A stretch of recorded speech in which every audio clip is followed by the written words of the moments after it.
Bangladesh football federation Bafufe তারা যে প্রচেষ্টা করছে আগামী 4 বছর 8 বছরে বাংলাদেশ ফুটবল দল বিশ্বকাপ খেলুক বা না খেলুক, কিন্তু তারা চেষ্টা তো করছে।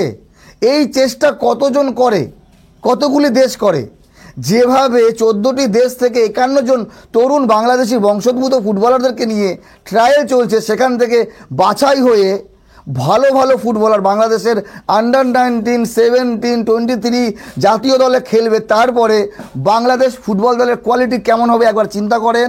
এবং সব কিছু ভালো থাকলে বাংলাদেশ হয়তো ফুটবল বিশ্বকাপে সুযোগও পেতে পারে, কিন্তু পরিকল্পনা তো আছে। তারা একটা নির্দিষ্ট টার্গেট নিয়ে যাচ্ছে, সেই টার্গেটে তারা পৌঁছতে যদি পারে তাহলেই হবে সফলতা। বাকি ফুটবলের জনপ্রিয়তা নিয়ে বাংলাদেশের কোনো সন্দেহ নেই, যেভাবে বাংলাদেশ ফুটবল নিয়ে এগোচ্ছে খুব তাড়াতাড়ি সফলতা আসতেও পারে। বাংলাদেশ ফুটবলে অনেক বড় কিছু হতে যাচ্ছে।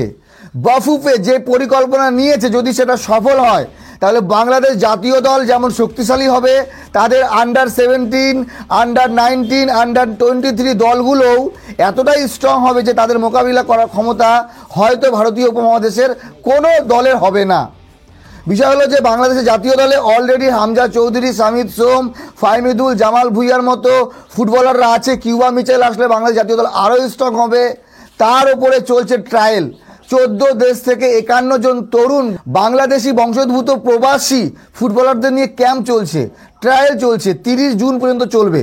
তারপরে সিলেক্ট করা হবে যে কোন প্লেয়ার যাবে আন্ডার 17-এ, কোন প্লেয়ার আন্ডার 19-এ, কোন প্লেয়ার আন্ডার 23-তে বা জাতীয় দলে, যদি সেই রকম স্কিল থাকে।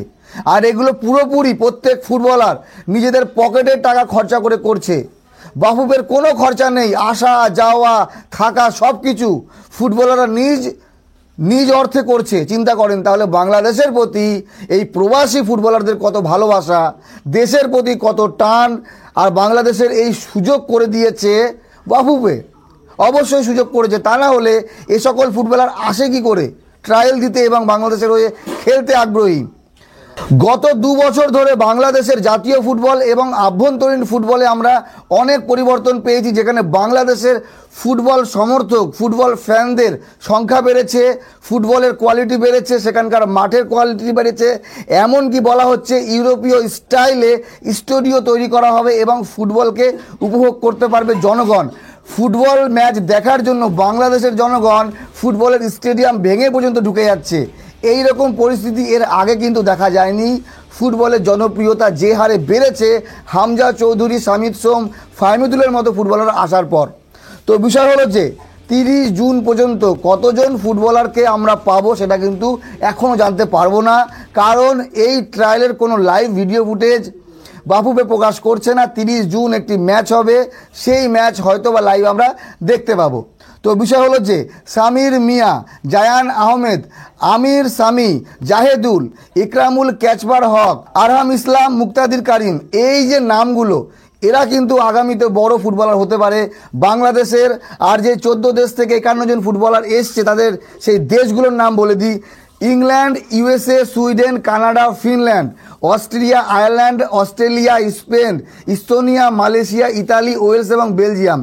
তো চিন্তা করেন, আমি এতটুকু বলতে চাই, এই যে বাংলাদেশের বাফুফে যে স্টেপ নিয়েছে, কমসে কম তারা চেষ্টা তো করছে। বাংলাদেশ 5 বছর পর, 10 বছর পর একটি বিশ্বকাপ পাক বা বিশ্বকাপে খেলার সুযোগ পাক, এটা বড় বিষয় না। চেষ্টা করছে, যে চেষ্টা করে তার একদিন না একদিন সফলতা আসে। তো বাংলাদেশ ফুটবল ফেডারেশন যে চেষ্টা করছে, আশা করি খুব তাড়াতাড়ি তারা সফলতা পাবে, এমন একটা দল তৈরি করতে পারবে যে আগামীতে হয়তো তারা সেই দলকে নিয়ে বিশ্বকাপ খেলার সুযোগ পাওয়ার স্বপ্ন দেখতে পারে। বাকি আপনাদের মতামত জানাবেন অবশ্যই। বাংলাদেশ যেটা করছে সেই কাজটা কেন আমাদের ভারতীয় ফুটবলে হচ্ছে না, কি কি বাধা আমাদের সামনে আসছে যে আমাদের ফুটবলটা সেই লেভেলেই থেকে গেছে, কিন্তু বাংলাদেশের ফুটবলের ব্র্যান্ড ভ্যালু যেমন বেড়েছে, তাদের খেলার কোয়ালিটি বেড়েছে। বর্তমানে এতটুকু বলা যায় বাংলাদেশ ভালো পথে যাচ্ছে। ভালো থাকবেন সবাই।